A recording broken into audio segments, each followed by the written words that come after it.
menyangka bahwa itu semua dapat mengekalkan kebahagiaan, dapat menunjang kehidupan yang langgeng. Ada yang berlomba-lomba mengejar-ngejar harta. Seluruh waktu dalam hidupnya habis untuk mengejar harta. Tidak peduli siang atau malam, sore atau pagi. Sujud tidak lagi sempat, Allah dilupakan dengan agama jauh. Ada yang berlomba mengejar-ngejar pangkat, jabatan dan kedudukan. Tidak peduli menjilat ke atas, menginjak ke bawah atau menyikut kiri dan kanan. Bahkan teman pun jadi lawan, lawan pun jadi teman. Bukan soal, yang penting pangkat terkejar. Ada yang berlomba memperbanyak kendaraan, sejak dari jet pribadi, pesawat kapal pesiar, sampai kepada mobil-mobil mutakhir.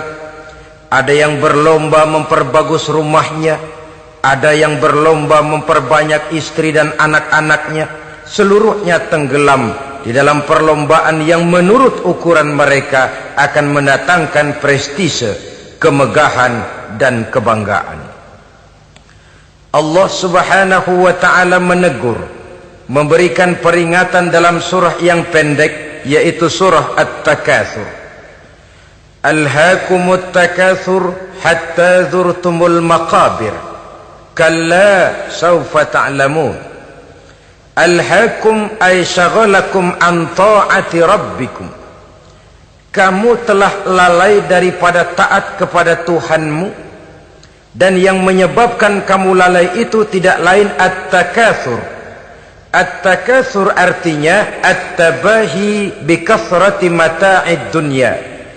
Bermegah-megah dengan memperbanyak kesenangan hidup duniawi. Dengan kata lain, berlomba-lomba mengejar kemegahan duniawi telah menyebabkan kamu lalai daripada mengingat, daripada taat kepada Allah Subhanahu wa ta'ala. Apabila orang cenderung materialistis, seluruh kegiatan hidup dikerahkan untuk berlomba memperbanyak materi. Apa namanya harta benda, apa namanya rumah, apa namanya pangkat dan jabatan. Maka dikala itu seseorang akan sangat mudah lalai daripada taat kepada Allah Subhanahu wa ta'ala. Hilanglah kesadaran bahwa sesungguhnya apapun yang kita miliki dalam kehidupan dunia ini tidak lain hanya barang titipan sementara. Kita cari, kita kejar, tapi setelah kita dapatkan, jangan dia dijadikan tujuan. Jadikanlah dia sebagai alat. Apabila harta benda duniawi sudah dijadikan sebagai tujuan daripada kehidupan, maka sesungguhnya kita sudah terseret dalam satu siklus, satu lingkaran setan yang tidak akan pernah berujung. Sebab manusia dalam berhadapan dengan materi duniawi tidak akan pernah mengenal kata cukup, tidak akan pernah mengenal kata puas, dan tidak akan pernah bertemu dengan titik. Selalu koma, selalu kurang, selalu tidak ada cukupnya. Apalagi kalau bicara soal keenakan, kenikmatan, kesenangan, itu cuma sekedar sudut pandang saja. Saudara barangkali kalau menghayal akan berkata, alangkah enaknya jadi menteri, naik mobil empuk ber-AC kemana-mana disambut. Menteri juga barangkali akan berhayal seperti saudara, alangkah enaknya jadi rakyat biasa, bebas duduk angkat kaki di warteg tanpa ada yang mengamankan, tanpa harus terikat oleh protokol-protokolan, tanpa harus diatur ini dan itu. Jadi perbedaan cuma sudut pandang saja. Mungkin tukang bakso melihat tukang cukur itu enak, sebab kepala siapa saja bisa dipegang.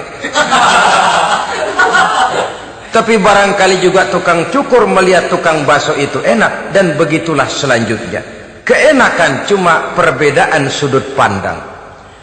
Saudara-saudara kaum muslimin rahimakumullah. Oleh sebab itu agama memberikan kesadaran, seluruh yang kita miliki, yang dititipi oleh Allah dalam kehidupan ini berupa materi keduniaan, hakikatnya adalah alat dan bukan sebagai tujuan. Apabila alat sudah kita jadikan tujuan, kita akan terjebak ke dalam satu perlombaan yang justru akan mencelakakan kita sendiri. Inilah yang saya maksud dengan sirkuit celaka. Perlombaan yang hanya membuat kita jerih, payah, keringat bercucuran, tenaga terkuras, tapi tidak akan pernah sampai ke garis finish. Karena memang tidak ada garis finishnya. Betapapun jauhnya satu perlombaan, dia mesti punya garis finish. Tapi kalau sudah at-takatsur, berlomba bermegah-megah diri, maka barangkali tidak akan pernah ada garis finishnya. Kita akan terseret dalam lingkaran setan, berputar di seputar itu tanpa tahu kapan berhenti dan di mana titiknya. Agamalah yang memberikan kesadaran. Alhaakumut takatsur. Bermegah-megahan telah membuat kamu lalai daripada taat kepada Allah Tuhanmu. Semua sadar bahwa kita diciptakan tidak lain adalah untuk mengabdi kepada Allah.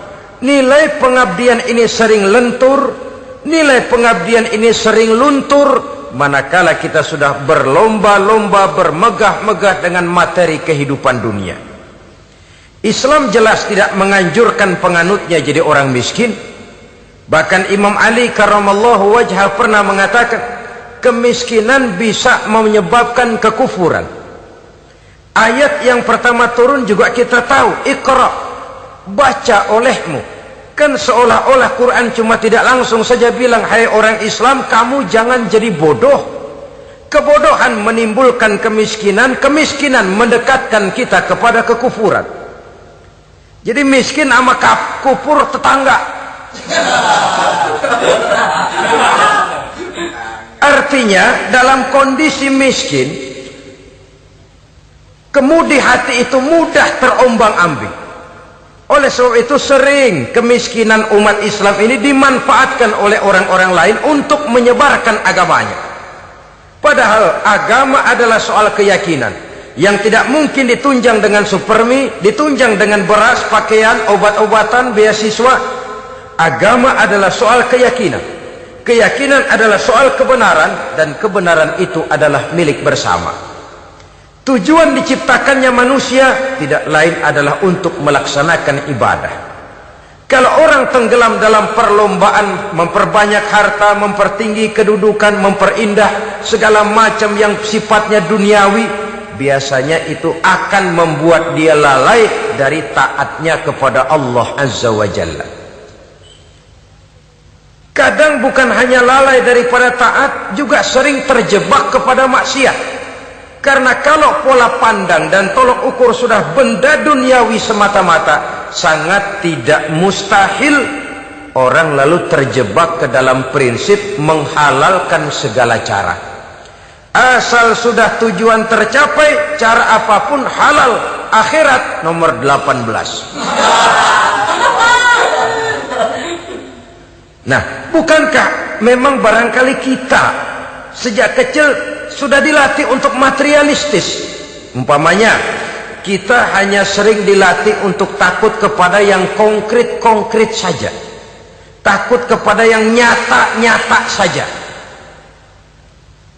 Seorang ibu kalau menakuti anaknya, aduh nak, kenapa ini kau kerjakan? Kalau bapakmu tahu, waduh, habis kamu. Ya, kita lihat, kalau bapakmu tahu, kalau polisi tahu, kalau hansip tahu, kalau satpam tahu.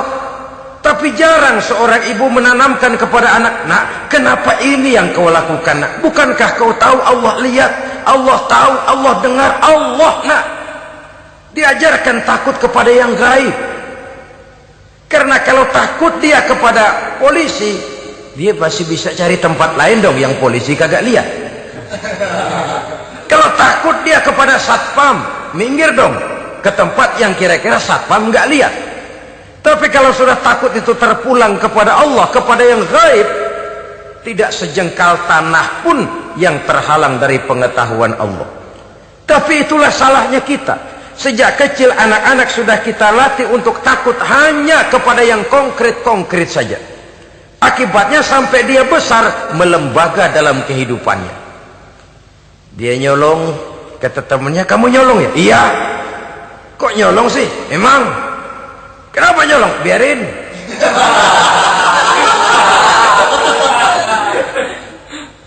Kamu kan tahu Allah lihat, tahu. Kenapa nyolong juga? Biarin. Asal orang jangan lihat. Kalau Allah mah lihat, dia kagak ribut. Allah enggak ribut katanya. Nah, ini kan satu refleksi yang timbul daripada kenyataan. Jikalau orang hanya dijejali rasa takut kepada yang konkret-konkret saja, kepada yang zahir-zahir saja, yang akan tumbuh lalu mental kucing. Sopan, tenang, kalem, ayem, nggelenggem. Kalau ada orang, sedikit orang meleng, kucing kelihatan watak aslinya. Saudara-saudara kaum muslimin rahimakumullah. Oleh sebab itulah maka agama lewat surah yang kita bicarakan pada pertemuan ini memberikan peringatan. Kala, jangan begitu dong. Kamu boleh mencari dunia, silahkan cari harta yang banyak, cari pangkat yang tinggi, tapi jangan itu membuat kamu lalai daripada taat terhadap Allah subhanahu wa ta'ala. Jangan karena keinginan mendapat harta yang sebanyak-banyaknya lalu melakukan segala macam cara asal tujuan tercapai. Itu sudah membuat kita lalai. Jangan karena ingin mengejar kedudukan yang tinggi lalu jilat atas injak bawah, nggak mempan jilat, dukun dipakai.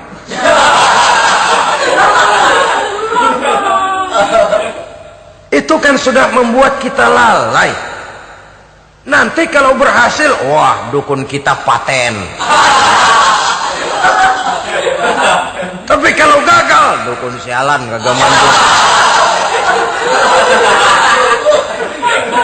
Hilanglah Allah dalam kehidupan kita. Makin materialis, dan perlombaan ini membawa kita kepada kecelakaan. Kala, sekali-kali jangan begitu. Berlomba boleh, cari uang yang banyak, tapi setelah uang didapatkan, jadikan dia sebagai alat, jangan dijadikan sebagai tujuan. Saudara, bekerjalah yang giat, carilah uang, tapi setelah dapat ajak ngomong tuh duit. Bagaimana ajak ngomongnya? Gini, duit, setengah mati gue nyari lo duit lo. Sore, pagi, siang, malam, peras keringat, banting tulang kaki jadi kepala, kepala jadi kaki, nyariin lo duit. Sekarang kamu sudah saya dapatkan, kamu milik saya duit.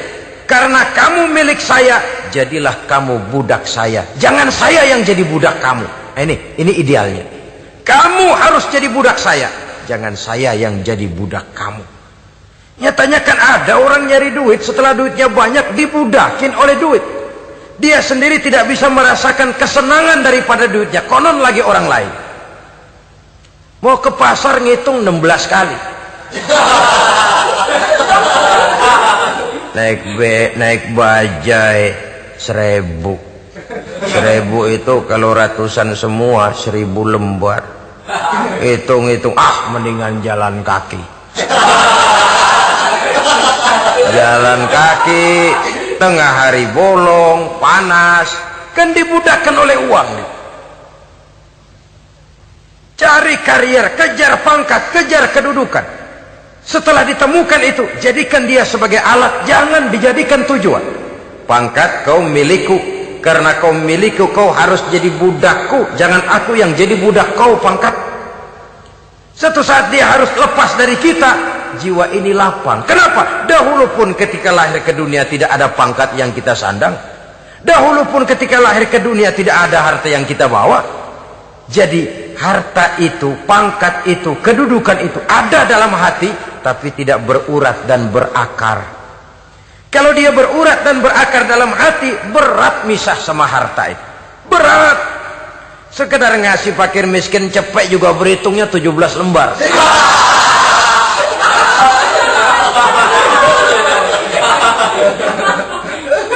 Dengar di kantornya mau ada mutasi, pindah dia dari tempat basah ke tempat kering, baru berita burung udah meriang duluan. Ini nanti bagaimana, itu nanti bagaimana, ini nanti bagaimana. Kan tidak jarang orang yang kena apa istilah kerennya zaman sekarang itu, post power syndrome. Post power syndrome ini pernah dianalisa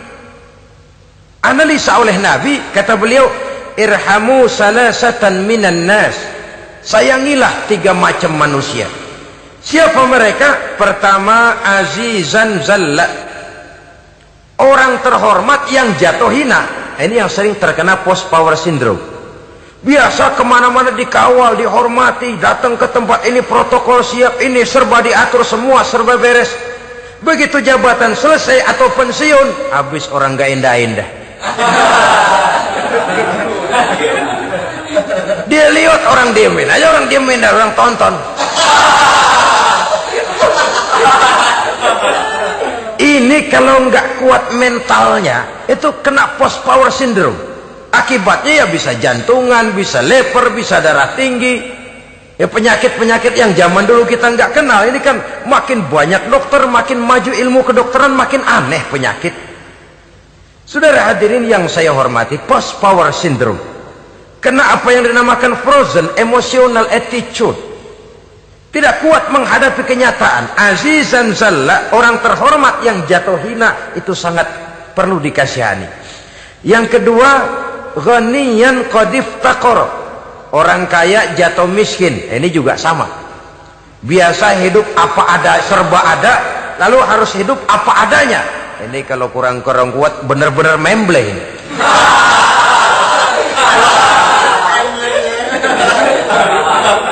Kalau tidak kuat mentalnya, biasa hidup serba enak, serba nikmat, cuma kerjanya neken cek, main apa itu kredit card, macam-macam fasilitas dipunyai, tahu-tahu jatuh bangkrut, jatuh miskin.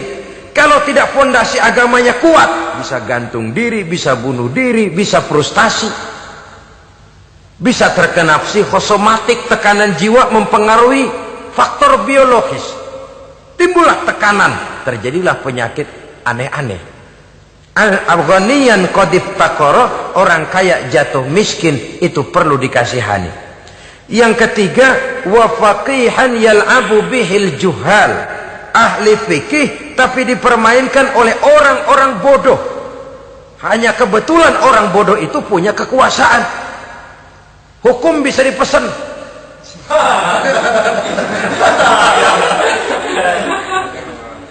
Aturannya haram, Ustaz, ada haram dikit aja dah.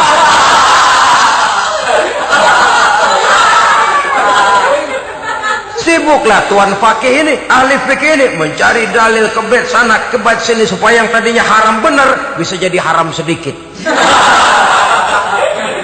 Padahal yang minta ini orang bodoh, tidak ngerti agama, cuma karena punya kekuasaan dipermainkan oleh orang yang fakih. Orang yang fakih ini dipermainkan. Kasihan orang yang seperti itu. Wa faqihan yal'abu bihil juhal, ahli fikih tapi dipermainkan oleh orang-orang bodoh. Akibatnya karismanya hilang, wibawanya lenyap.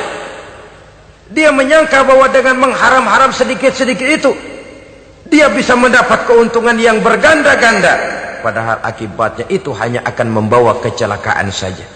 Allah peringatkan benar, kala, sekali-kali jangan begitu.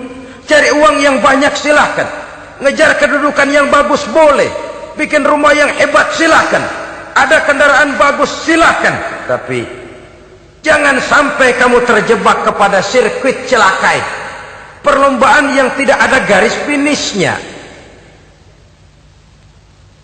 Sering dicontohkan orang menghayal, melamun, kamu kenapa nggak mau ibadah? Lah, bagaimana mau sembahyang, saya di Jakarta masih ngontrak.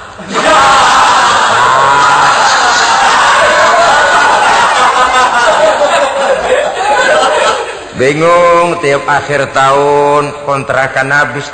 Kalau punya rumah sendiri walaupun kecil-kecilan, tenanglah saya ibadah. Baiklah, oleh Allah diberikan rezeki, bisa bikin rumah walaupun kecil-kecilan. Sudah punya rumah sendiri, belum juga ibadah, apalagi mulur lagi. Habis bagaimana mau sembahyang, rumah kecil banget, pinggir kali, asal hujan bocor ya.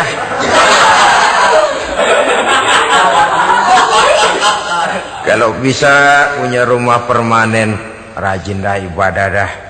Iyalah, diberikan rezeki, bisa bikin rumah besar, kamarnya banyak, halamannya luas. Kendaraan belum ada, perabotan belum lengkap. Sudah ada kendaraan, belum kayak orang-orang. Sudah kayak orang-orang, masih sama dong, kudu di atas. Kapanlah selesainya? Kala, sekali-kali jangan begitu. Jangan kamu mengumpulkan harta bermegah-megah membuat kamu lalai dari taat kepada Tuhanmu. Engkau tinggalkan rukuk dan sujud, engkau jauh dari masjid, engkau kering dari kehidupan beragama. Sebab itulah maka pembangunan fisik material tidak bisa dipisahkan dengan pembangunan mental spiritual. Tidak hanya cuma dalam teori, tapi juga harus dalam praktek.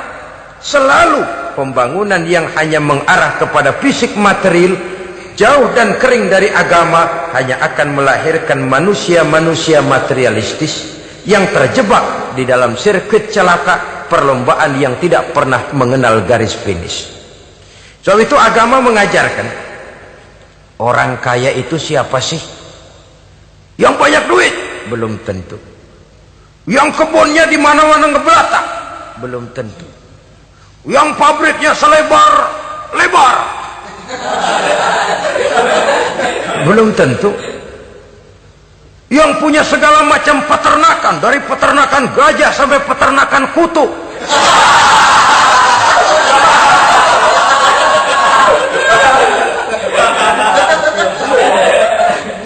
Belum tentu. Agama memberikan tuntunan yang sangat luhur. Orang kaya itu adalah orang yang hidupnya cukup.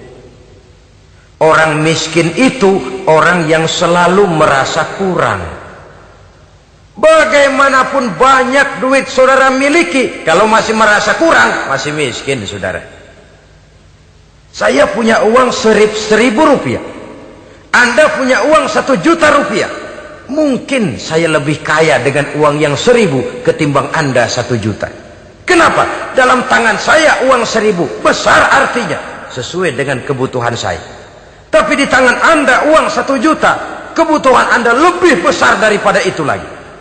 Maka agama mengajarkan sifat qanaah, merasa cukup, dan itulah sumber kekayaan yang hakiki. Orang kaya adalah orang yang hidupnya cukup. Kalla saufa ta'lamun. Jangan begitu, nanti kamu akan tahu. Summa kalla saufa ta'lamun. Jangan sekali-kali begitu, suatu saat kamu pasti akan tahu. Kalla law ta'lamuna ilmal yaqin, thumma latarawunnaha 'ainal yaqin, thumma latus'alunna yawma idzin 'anin na'im. Nah, kapan perlombaan ini akan menyadarkan orang biasanya? Hatta zurtumul maqabir.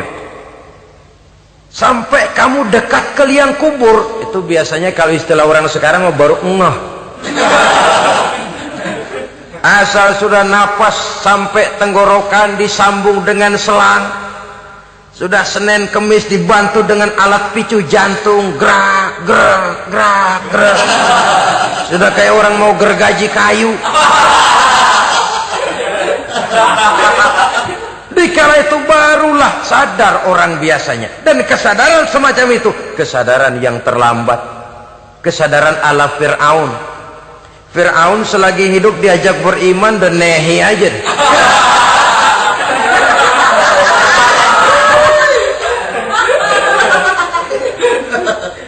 Tapi ketika dia tenggelam di lautan merah bersama seluruh tentaranya, dikala napas hampir terputus, keluar ucapannya, amantu bi Rabbi Musa wa Harun. Aduh, kalau begini mah saya juga percaya kepada Tuhannya Musa dan Harun. Saya beriman kepada Allah. Lagi timbul tenggelam mau sekarat baru beriman. Hatta zurtumul maqabir. Kamu telah lalai dari sebab bermegah-megah sampai kamu masuk ke liang kubur, dekat ke liang kubur. Kalimat zurtum di sini menjelaskan bahwa kubur itu tidak selamanya. Zurtum itu dari kalimat zaro ya zuru, berziarah. Orang berziarah kan sebentar. Ke kubur itu sama dengan berziarah kita di situ. Sebentar, tidak akan selamanya, tidak akan kekal dalam kubur. bahwa kubur itu cuma satu halte dari sekian halte yang harus kita jalani. Hatta zurtumul maqabir ay mutum wa dufintum fil kubur, sampai kamu mati dikubumikan dalam kubur, barulah kamu sadar bahwa perlombaan itu hanya sia-sia, bahwa perlombaan itu tidak akan pernah mengenal garis finish, bahwa perlombaan itu akan membuat kamu celaka. Begitulah umumnya kebanyakan orang yang terjebak ke dalam paham materialis, baru menyadari kesalahan langkahnya pada saat napas sudah sampai di tenggorokan. Ternyata uangnya yang miliaran rupiah tidak sanggup menyambung nafasnya. Ternyata kendaraan yang serba mewah berkilat tidak sanggup meneruskan kehidupannya. Ternyata pangkat jabatannya yang tinggi yang membuat dia menyebabkan temannya jadi lawan, lawannya jadi teman, tidak akan sanggup menghentikan sang malaikat maut. Kalau keadaan sudah begitu, baru sadarlah kita terlambat. Karena saat seperti itu akan dihadapi oleh setiap orang. Kala, jangan begitu. Sadarlah kamu bahwa kalau sudah dekat ke liang kubur kamu baru insaf, itu terlambat. Sebelum nafas sampai di tenggorokan, pintu tobat masih selalu terbuka. Tapi manakala nafas sudah sampai di tenggorokan, tertutuplah pintu tobat untuk orang yang bersangkutan. Oleh sebab itu, perlombaan dengan bermegah-megah terhadap materi duniawi, tolok ukur dan pandangan hidup yang terbatas kepada wujud benda semata-mata, memang sering menyebabkan orang lalai, sering menyebabkan orang lupa diri, tidak sadar tentang hakikat yang terpenting dari kehidupan ini, yaitu tentang dari mana dia datang, di mana dia sekarang, dan kemana dia akan pulang. Sungguh, ilmu pengetahuan tidak akan pernah mampu menjawab persoalan ini. Sungguh, filsafat juga tidak berdaya menghadapi pertanyaan seperti ini. Hanya agama yang mampu memberikan kepastian batin tentang hakikat dari mana kita datang, di mana kita sekarang, dan kemana kita akan pulang. Makin kita renungi pertanyaan ini, makin kita menemukan diri sendiri, dan makin kita menemukan mengenal diri sendiri, kita akan semakin mengenal Allah Subhanahu wa ta'ala. Semakin kita mengenal Allah, maka akan semakin terpanggil kita untuk dekat dengannya, mentaati segala perintahnya, dan berupaya menjauhi segala yang dilarangnya. Dengan demikian selamatlah kita dari satu perlombaan yang hanya akan menyeret kita kepada menghalalkan segala cara, jauh dari agama, jauh dari Allah, bahkan jauh dari sesama manusia. Karena umumnya perlombaan seperti ini akan cenderung melahirkan manusia yang egois. Muslimin rahimakumullah. Lebih jauh, mari kita mengikuti peringatan Allah dalam surah Al-Munafiqun ayat 9. Di sini Allah Subhanahu wa taala mengingatkan, A'udzu billahi minasy syaithanir rajim. Ya ayyuhalladzina amanu la tulhikum amwalukum wala auladukum an dzikrillah wa may yaf'al dzalika fa ulaika humul khasirun. Hai orang-orang yang beriman, jangan sampai hartamu dan anak-anakmu melalaikan kamu daripada mengingat Allah. Wa may yaf'al dzalik, barang siapa yang melakukan hal seperti itu, fa ulaika humul khasirun, maka merekalah sesungguhnya orang-orang yang merugi. Rugi dunia, rugi akhirat. Disebutkan di sini dua hal yang sering menyebabkan kita jadi lalai. Amwal dan aulad, harta dan anak-anak, materi dan keluarga. Perlombaan di dalam mengumpulkan materi sering menyebabkan kita menjadi lalai. Begitu juga amanah berupa anak ini sering kita lalaikan atau sering membuat juga kita menjadi lalai. Kita lalaikan dalam arti bahwa keduanya, baik harta baik anak, merupakan amanah dari Allah. Setiap orang tua akan dimintakan pertanggungan jawab. Apabila kita lalaikan amanah ini, maka resikonya akan kembali juga kepada kita. Tapi satu hal yang jelas dalam ayat 9 surah Al-Munafikun ini, bahwa perlombaan memperbanyak harta dan anak-anak yang masuk dalam kelompok at-takatsur itu tadi akan menyebabkan orang khasiru, termasuk ke dalam kelompok orang-orang yang rugi. Perlombaan yang hanya akan membawa kerugian semata-mata. Kemudian di dalam satu hadis Rasulullah sallallahu alaihi wasallam memberikan peringatan. Beliau bersabda, "Iza azzamat ummati dinaran wa dirhaman, nuzi'at minha haibatul Islam, wa iza tasabat ummati saqatat min ainillah, wa iza turikatil amru bil ma'rufi wan nahyu 'anil munkari, hurimat 'alaihim barakatul wahyi." Ada tiga hal yang kalau kita kerjakan akan menimbulkan tiga macam akibat di dalam hadis ini. Pertama, iza azzamat ummati dinaran wa dirhaman. Apabila umatku sudah mengagung-agungkan dinar dan dirham, artinya kalau umatku sudah jatuh menjadi umat yang materialistis, segalanya diukur dari dinar dan dirham. Dinar dan dirham ini kalau bahasa Inggrisnya dokat.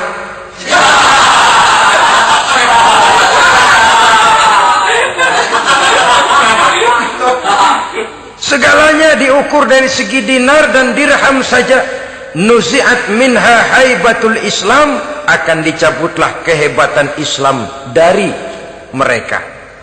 Memang ada kalanya kita berkata bahwa tanpa uang kita tidak bisa berbuat apa-apa.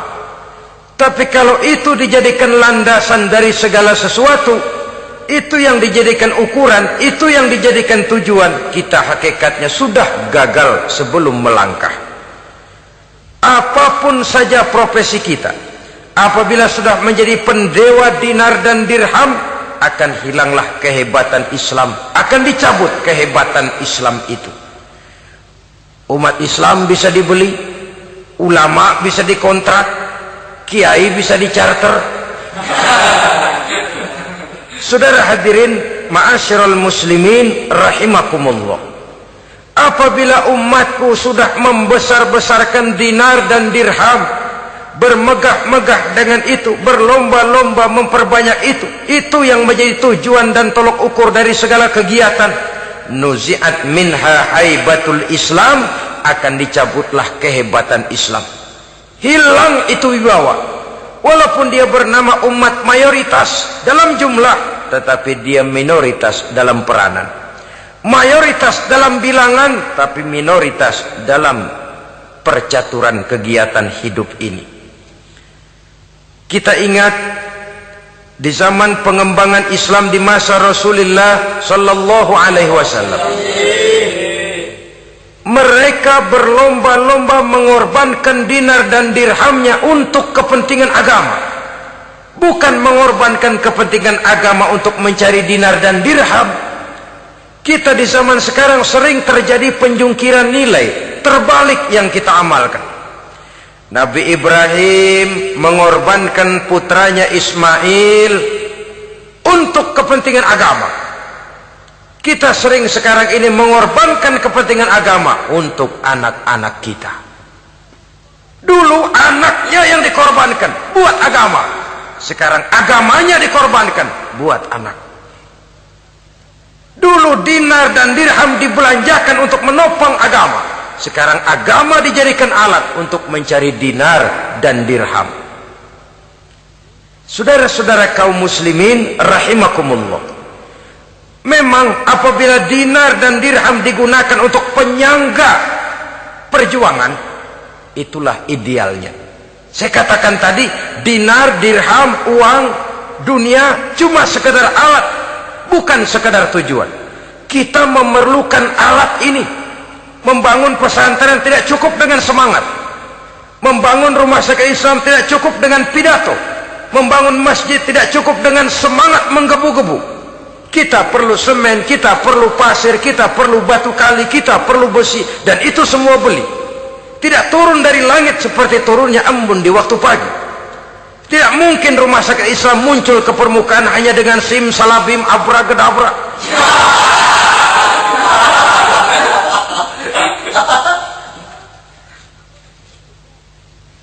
Oleh sebab itu, saya bersyukur kecenderungan belakangan ini pengajian-pengajian akbar di berbagai tempat tidak hanya sebagai ajang untuk menanamkan akidah, membina ukhuwah, tapi juga menjadi sarana di mana kita mengumpulkan dana, menghimpun potensi umat, menginventarisir potensi untuk kepentingan pengembangan daripada agama. Meskipun ada satu dua orang yang salah paham tentang ini, sampai kemudian saya mendapat satu merek yang cukup tidak enak untuk didengar, mengkomersilkan pengajian katanya, karena memang ada pengajian yang menggunakan sistem karcis, sebenarnya juga tidak etis. Undangan berikut infak yang seluruh hasilnya digunakan buat kepentingan agama, apakah itu rumah sakit, apakah itu madrasah, apakah itu masjid, dan 1 sen pun saya tidak menuntut bagian dari itu. Saya malah berprinsip sepanjang saya masih laku untuk dijual dan itu memang buat kepentingan agama, persilahkan jual saja, asal buat masjid, pesantren, madrasah, rumah sakit Islam, kegiatan syiar dan dakwah, silakan. Tapi kalau sudah dijual buat kepentingan pribadi, memperkaya diri sendiri, tentunya dunia akhirat sulit untuk ridho kepada tingkah laku yang semacam itu. Kita memerlukan dana, umat di daerah membangun memerlukan dana, dan dana itu tidak hanya datang begitu saja. Kita bersyukur bahwa untuk menghadiri pengajian sekarang ini orang mau mengeluarkan uang, mau memberikan infak dengan ikhlas, tidak dengan keterpaksaan. Kenapa tidak? Sehingga ini lalu diinventarisir untuk kepentingan pembangunan agama. Ratusan juta rupiah terkumpul dari pengajian-pengajian rutin ini, pengajian-pengajian akbar ini. Puluhan masjid terbantu, rumah sakit Islam terbantu, musola selesai. Ya walaupun tidak lalu semuanya beres, tapi gemaknya itu sudah cukup menyentuh untuk menyadarkan orang bahwa harta baru kekal kalau dia sudah dibelanjakan di jalan Allah. Nah, yang celaka kalau dinar dan dirham itu yang dijadikan tujuan. Mengadakan pengajian semata-mata untuk cari uang, uangnya buat kantongnya dewe. Itu yang membuat dicabutnya kehebatan Islam itu. Segalanya diukur dari sudut itu. Sehingga ketika seseorang datang bertanya tentang hal-hal yang berkaitan dengan ini, maka hal semacam ini sesungguhnya satu nikmat yang perlu kita syukuri sepanjang menginventarisir potensi umat benar-benar digunakan buat kepentingan daripada agama kita. Jadi peringatan tegas dari Nabi ini, iza azzamat ummati dinaron wa dirhaman nuzi'at minha haibatul Islam. Apabila umatku sudah mengagung-agungkan dinar dan dirham, maka akan dicabutlah kehebatan Islam dari tengah-tengah mereka. Remeh saja orang memandang kita, enteng saja orang memandang kita. Satu. Yang kedua, patuhlah mereka dalam pandangan Allah.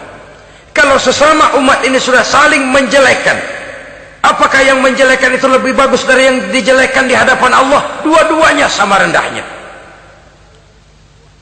Pribadi saya mungkin puas kalau saya bisa menghantam saudara di depan umum, menjelek-jelekkan nama saudara. Tapi lebih baikkah saya dalam pandangan Allah? Sama rendahnya dengan orang yang saya jelekkan. Itu pun kalau yang dijelekan benar-benar jelek. Kalau cuma sekedar fitnah, wah lebih celaka lagi nasib si orang itu tadi. Ini artinya menyadarkan kita bahwa umat ini sudah diikat dengan akidah. Beraneka ragam kita, tapi harus ada kebersamaan. Berbeda berbeda kita, tapi harus satu, sebagai satu ummatan wahidah, satu umat yang satu. Oleh sebab itu, persamaannya lah yang harus kita angkat ke permukaan, bukan perbedaannya yang kita perbesar. Sudah datang waktunya umat Islam bangun dari tidurnya, jangan lagi dibuai oleh irama mayoritas. Sudah lewat masanya kita bertengkar karena persoalan-persoalan kecil yang tidak prinsip. Sudah datang waktunya umat Islam bersatu, menyusun saf yang lebih lurus, oleh karena ia dihadapkan kepada tantangan-tantangan yang tidak semakin ringan. Kalau kita bertengkar dengan kita, kalau kita saling mencaci sesama kita, bukankah Yahudi tepuk tangan? Bukankah Nasrani menari-nari? Bukankah pihak ketiga akan menangguk di air keruh? Dan kerugian akan terpulang kepada kita semua. Tapi inilah realita, bahwa yang kita hadapi ini sesungguhnya musuh kita di luar kita, bukan di dalam kita. Apakah itu kemiskinan, kebodohan, maksiat, munkarat, ketidakadilan, kezaliman, kesewenang-wenangan, dan lain sebagainya. Yang musuh jadikan musuh, yang teman mari kita rangkul. Jangan terbalik, teman dimusuhi, musuh malah dirangkul. Maka berpesta poralah musuh-musuh Islam ini. Saudara-saudara kaum muslimin rahimakumullah, Nabi memperingatkan dengan tegas, wa iza tasabat ummati saqatat min ainillah. Jikalau umatku sudah saling mencaci maki, sudah saling berbantah-bantahan, jatuhlah mereka dalam pandangan Allah. Satu ayat menjelaskan, jangan sebagian kamu meremehkan, yaskhar, mengecilkan, menganggap enteng orang lain. Boleh jadi yang dihina, diremehkan, dianggap enteng itu nilainya lebih bagus daripada yang menganggap enteng. Hakikat segala sesuatu itu cuma kembali kepada Allah. Di sanalah penilaian finalnya. Manusia hanya melihat yang zahir. Makin banyak harapan hidup ini kita gantungkan kepada manusia, makin banyak kita harus bersiap untuk kecewa. Saudara-saudara kaum muslimin rahimakumullah. Kemudian yang ketiga peringatan dari baginda Nabi, wa iza turikatil amru bil ma'rufi wan nahyu 'anil munkari hurimat 'alaihim barakatul wahyi. Apabila amar ma'ruf dan nahi munkar telah ditinggalkan, maka akan hilanglah keberkahan wahyu, akan hilanglah keberkahan Quran, akan sirnalah keberkahan agama. Amar ma'ruf dan nahi munkar ditinggalkan, artinya di tengah masyarakat sudah tidak ada lagi yang menyerukan ini baik, ini tidak baik, ini halal, itu haram. Mari kita sholat, mari makmurkan taklim, santuni yatim piatu, makmurkan masjid. Seruan ke arah itu tidak lagi terdengar. Sementara tinggalkan judi, tinggalkan minuman keras, jauhi zina, seruan semacam itu pun tidak lagi terdengar. Maka hilanglah keberkahan wahyu itu. Karena amar ma'ruf dan nahi munkar merupakan bagian daripada ajaran agama kita. Menjadi sponsor dari segala macam kebajikan dan menjadi penghalang daripada segala macam kemunkaran sesuai dengan batas kemampuan yang kita miliki masing-masing. Nah, saya kembali kepada persoalan pokok di awal pembicaraan tadi. Bagaimana jalan keluarnya? Jalan keluarnya tidak lain adalah upaya. Bagaimana kegiatan yang sifatnya fisik material ini diimbangi dengan kegiatan yang bersifat mental spiritual. Upaya menghidupkan majelis-majelis taklim, upaya memakmurkan masjid-masjid sebagai laboratorium rohani untuk mewujudkan keseimbangan dalam pola pikir yang akan berlanjut dalam gerak hidup yang kemudian akan tertuang dalam segala perbuatan manusia. Apabila sudah terwujud kepincangan dalam pola pikir, akan pincanglah caranya bertindak dan berbuat, akan pincanglah pandangan hidupnya, akan pincanglah orientasinya di dalam kehidupan ini. Oleh karena itu, Islam dalam berbagai aspek kehidupan mengajarkan sistem keseimbangan. Mencari harta boleh, tapi tidak boleh keluar dalam kerangka fastabiqul khairat. Berlomba-lomba silahkan, tapi untuk kebaikan, bukan untuk bermegah-megah, bukan untuk menumbuhkan gengsi, bukan untuk meninggikan prestise dan harga diri, tapi fastabiqul khairat, berlomba-lomba di dalam mengejar kebajikan, di dalam menyebarkan kebaikan. Bukan sekedar berlomba-lomba, tapi tolong menolong, bantu membantu. Ta'awanu 'alal birri wat taqwa wa la ta'awanu 'alal ismi wal udwan.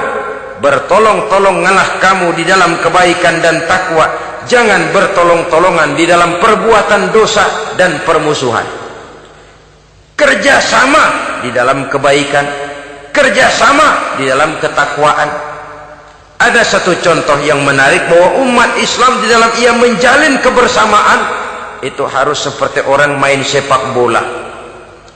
Saudara lihat, orang main sepak bola, kalau pertandingan belum dimulai, silakan kumpul di luar lapangan, atur strategi yang baik. Tapi kalau pertandingan sudah dimulai, turun ke lapangan hijau, jangan kumpul terus. Masa ada sepak bola gotong royong, groyok ke sana, groyok ke sini, ya kalah terus. Harus ada yang jadi penyerang tengah, kan begitu toh sepak bola. Harus ada yang jadi kiri luar, kanan dalam, striker, back, penjaga gawang. Yang penting kerjasama, teamwork, lalu mampu menciptakan operan-operan. Yang jadi back jangan ngiri sama yang jadi penyerang tengah. Jangan hasut, sebab bagaimanapun juga andai kata si penyerang tengah berhasil menjaringkan bola ke gawang lawan, kan kemenangan bukan kemenangan satu orang, kemenangan satu kesebelasan, kemenangan satu tim. Ini yang sering terjadi, back ngiri sama penjaga gawang, lalu penjaga gawang ngiri sama penyerang tengah, penyerang tengah ngiri sama kiri luar. Ya kapan mau menggolkan ke gawang lawan? Kita ini satu kesebelasan, posisi boleh berbeda. Umat Islam itu harus ada yang jadi camat, lurah, bupati, gubernur, menteri, jadi jenderal, jadi konglomerat, jadi pengusaha, jadi teknokrat. Yang penting kerjasama, teamwork, mampu menciptakan operan-operan yang akurat.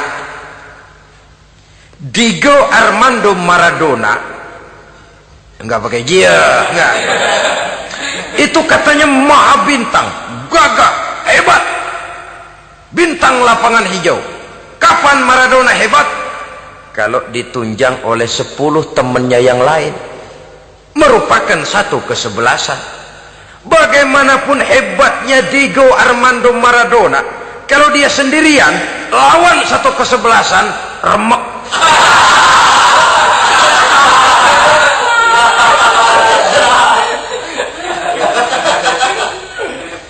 Dia hebat, dia jenius, dia maha bintang karena dapat operan dari teman-temannya.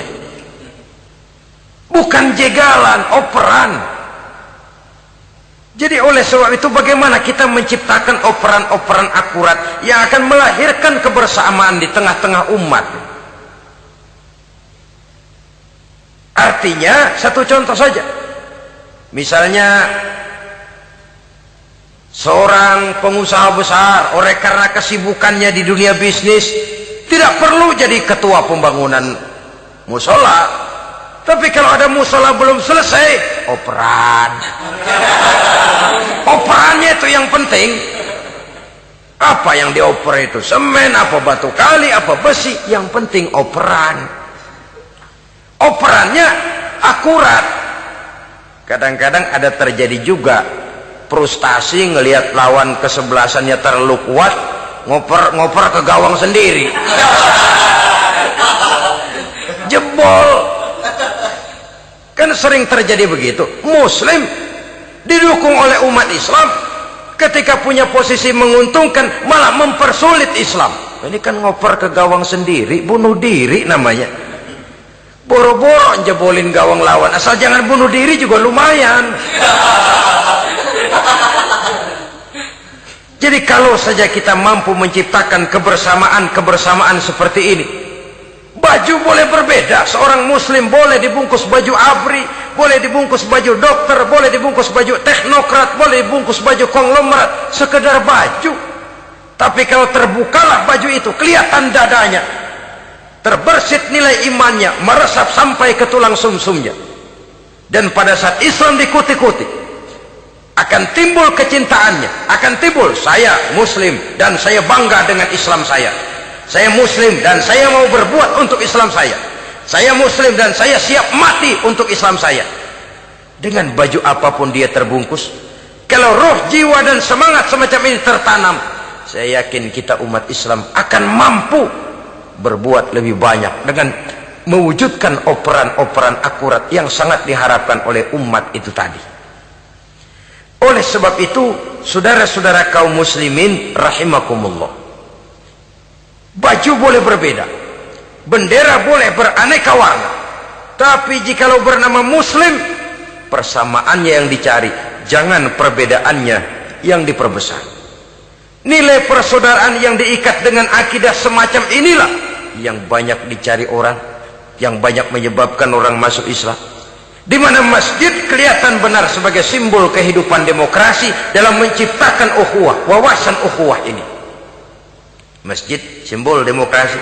Siapapun masuk masjid buka sepatu, demokrasi. Siapapun orangnya, tidak peduli merek apapun sepatunya. Apa itu keluaran Cibaduyut Bandung? Apa itu modelnya Belli Beltoni Itali? Tidak soal, masuk masjid buka. Jumatan, kopral datang lebih dulu depan, pral. Jenderal datang belakang saja, pral. Tidak ada fasilitas khusus dalam masjid, karena di rumah Allah semua manusia sama. Si jenderal jangan lagi merasa jenderalnya, si pengusaha jangan lagi menonjolkan kebosannya. Masjid adalah simbol demokrasi daripada kehidupan umat. Sebab itu jangan terjebak kepada sektoral di dalam kita berbicara tentang ukhuwah ini. Kita boleh terbungkus dengan baju apapun, tapi kalau di balik baju itu tidak lain jiwa Islam yang mau berkorban, mau mengeluarkan harta, bahkan siap mati untuk Islamnya, maka kebersamaan itu akan mudah kita wujudkan. Tapi sepanjang kita berpecah belah, sepanjang kita centang perenang, maka tidak akan banyak yang bisa kita lakukan. Satu-satunya perlombaan yang bukan hanya dibolehkan tapi bahkan sangat dianjurkan oleh agama, yaitu fastabiqul khairat, berlomba-lombalah di dalam kebaikan, berlomba-lomba di dalam memakmurkan masjid, berlomba-lomba di dalam menghidupkan majelis-majelis ta'lim, berlomba di dalam menegakkan yang ma'ruf dan menghancurkan yang munkar, berlomba di dalam menyantuni yatim piatu. Tapi prakteknya kan kadang-kadang terbalik. Kalau sudah kumpul yang diakur-akurin, udah nambah kebun belum? Pabrik udah diperluas belum? Bisnis sudah sejauh mana? Belum pernah ada ketemu lalu kongko masjidnya udah digedein ya. Jarang yang ngomong begitu. Madrasahnya sudah bagaimana? Sejauh mana? Mesti yang enak itu ya nyocok-nyocokin, bagaimana rumahmu sudah, bagaimana kendaraanmu, bagaimana pesawatmu, bagaimana bukankah itu juga takasur? Dari obrolan kan nanti yang belum kan timbul panasnya. Gile dia udah beli gituan, gue belum. Timbul panasnya, lalu berusaha, berlomba lagi, bersaing lagi, berlomba lagi, bersaing lagi. Walaupun persaingan perlu, karena tanpa persaingan orang jarang mikir. Hidup itu kalau nggak ada tantangan kan tidur kita.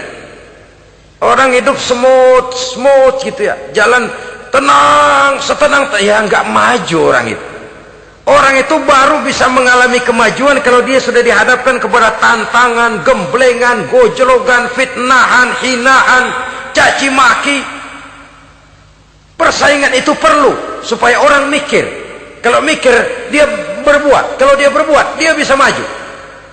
Tapi persaingan yang sehat, bukan persaingan yang lalu menimbulkan fitnah, menghancurkan nama baik orang lain, yang dilatar belakangi oleh sifat hasud, dendam, iri hati, lalu menghalalkan segala cara. Tidak, bukan itu. Persaingan yang sehat ini akan menjadi alat picu agar orang lalu berlomba di dalam kebaikan. Satu-satunya perlombaan yang bukan hanya boleh tapi bahkan sangat dianjurkan oleh agama, berfastabiqul khairat, berlomba-lomba di dalam berbuat kebaikan. Berlomba-lomba membangun masjid bukan berarti di sebelah masjid bangun masjid lagi, bukan. Kadang-kadang karena ada fastabiqul khairat, berlomba-lomba, nggak apa-apa dah, di sebelah masjid bikin lagi masjid. Akhirnya azan perlombaan main kenceng-kencengan. Bukan itu yang diinginkan, tentu bukan itu. Bagaimana memakmurkan masjid, bagaimana memfungsikan masjid, bagaimana membina umat dan lain sebagainya. Jadi pembicaraan ke arah itu akan menimbulkan rangsangan untuk berlomba di dalam kebaikan. Kalau dia kok bisa menata masjidnya sampai makmur, jamaah senang datang ke sana, anak-anak muda betah di masjid, kenapa saya tidak? Apa konsepnya? Nah, ini kan berlomba, tapi berlomba dalam kebaikan. Kalau dia bisa menghimpun anak-anak muda lalu diarahkan kepada jalan yang positif, kenapa saya tidak bisa? Dia punya potensi yang saya juga punya. Berlomba di dalam kebaikan. Perlombaan semacam ini akan memberikan ketentraman karena jalan yang ditempuh jalan ibadah. Tapi kalau perlombaan materi, at-takasur tadi, yang timbul bukan ketentraman, panas. Karena panas, udah dekat, panas kan tetangganya hasut, dengki, iri hati, sakit, demam, orang lain maju meriang. Lah kalau sudah begitu, hasud yang jadi bisikan hati, ya sudah, segala macam cara dilakukan untuk menjatuhkan orang lain. Dan itu sudah bukan lagi persaingan yang sehat. Saudara-saudara kaum muslimin rahimakumullah. Oleh sebab itu kita tutup pertemuan singkat kali ini dengan satu kesimpulan, bahwa harta adalah sekedar alat, bukan tujuan di dalam kehidupan. Tanpa harta barangkali orang sulit untuk bahagia, tapi harta semata-mata tidak merupakan jaminan bahwa orang lalu akan bahagia. Termasuk di dalam kata harta ini pangkat, jabatan, kedudukan, anak, istri, keluarga, rumah, tanah, pabrik, kebun, peternakan, dan lain sebagainya. Perlombaan yang dianjurkan di dalam agama adalah perlombaan untuk berbuat kebaikan. Maka masalahnya sekarang, bagaimana kita memanfaatkan harta ini untuk sebanyak-banyak kebaikan yang bisa kita lakukan. Semoga kita mampu melakukannya dan kita tidak termasuk dalam orang-orang yang celaka yang lantaran bermegah-megah dengan kesenangan dunia saja. Terima kasih atas segala perhatian, mohon maaf atas segala kekurangan. Usikum wa nafsi bitaqwallah. Wassalamualaikum warahmatullahi wabarakatuh.